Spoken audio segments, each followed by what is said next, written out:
Hello, everyone. Anthony Alibro here on the Growth Project. Specifically, this episode is going to be a growth spurt. Bite-sized action you can take and plug in immediately into your day-to-day.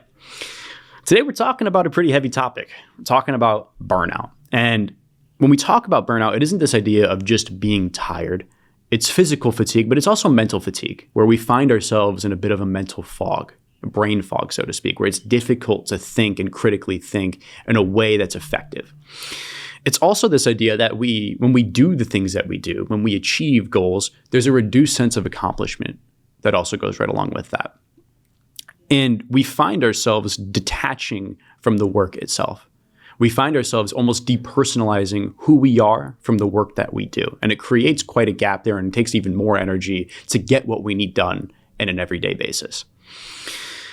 And it leaves us feeling drained. It leaves us feeling frustrated. It can ultimately lead us to feel disconnected as well. And we see just how burnout manifests in this way, where we move from task to task without pause. There is no gap from task to task, from meeting to meeting, from project to project. It is a very go, go, go pace. And it's a constant focus on the endless to-do list. And we almost find ourselves being tunnel visioned in terms of what our responsibilities are and how we're going to make headway on that endless to-do list. And we see it as rumination. We see it as dwelling. We see it as this feeling that no matter what I do, I'm never going to catch up. I'm never going to be ahead of the 8 ball, so to speak.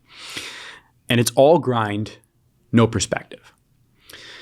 So when we talk about, okay, well, how do I recover from burnout? The answer is there. The answer is in that recovery. The answer is that in that ability to effectively detach from whatever is burning you out and seeing a broader perspective.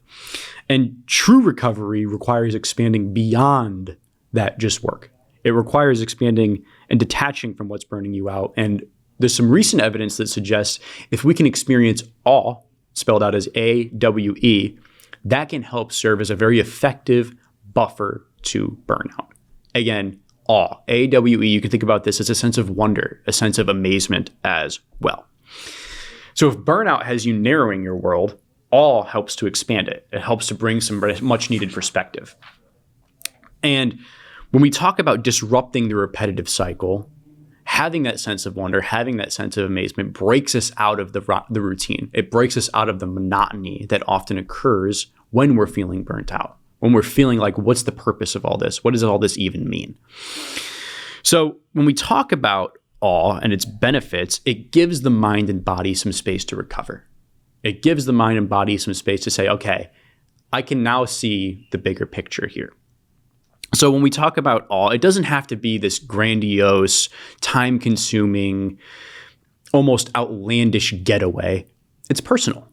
It's whatever's going to provide you wonder, that sense of amazement as well. So some examples of awe could be some time in nature. Maybe it's a hike. Maybe it's going to see the sunset. Maybe it's just finding some time in an open space where there's a nice walking path, some nice trees, some greenery, taking in a breath of fresh air. Could also be art.